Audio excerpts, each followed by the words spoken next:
Today, let's talk about image and reality. I'm going to read you from Acts chapter 5, verses 1 and 2, where we read this.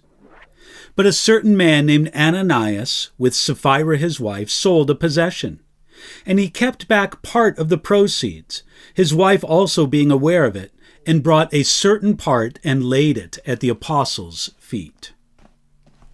God was moving in a powerful way among the earliest Christians. The movement of the followers of Jesus was so fresh, so new, and so full of life that they hadn't even yet taken the title Christians. That would come later. But even without that name, they were a community of love, power, and great generosity. It has been said that wherever God moves in a powerful way, the devil also starts moving. There's some truth to that. As the church grew and prospered, Satan didn't surrender. He got busy. Satan's strategy of scaring Christians into silence didn't work, so he tried attacking them from the inside. Satan attacked the church at a strong point, the great generosity described at the end of Acts chapter 4. There we read of a man named Barnabas who was especially generous, and people noticed his generosity.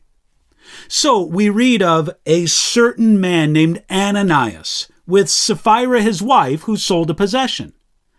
After seeing the great generosity of Barnabas, and how well he was respected for that generosity, Ananias and Sapphira decided that they wanted to receive the same respect. Here's the problem. Once they sold the land, Ananias and Sapphira kept back part of the proceeds. They sold the possession and gave only a portion while implying that they sacrificially gave it all. They misused the money to buy the image of being radically generous while keeping back a good part of it for themselves. In a time when God was moving in remarkable ways, their greed and misuse of money was a threat to God's work. It wasn't just Ananias. We also read his wife also being aware of it. They were partners in the deception.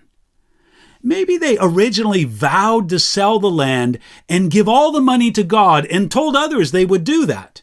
But when the money was in their hand, they said, "We don't have to give it all, but let's tell everybody that we did." There was a lot of evil packed into the sin of Ananias and Sapphira. That evil went beyond the attempt to deceive God and the church. First, they showed disrespect to God and they defrauded the Lord. Secondly, they did it out of a twisted ambition to be thought of as amazing people. They cared more about having the image of being generous than actually being generous. They arrogantly thought that they were clever enough to sin this way and then not be found out. It didn't work. The planned hiding of our sin doesn't work. Eventually, things that are only image and not a reality are exposed. Today, ask God to guard you from the proud lies that promote the image of godliness when the reality falls far short. How much better it is for us to be honest about ourselves before God and before others.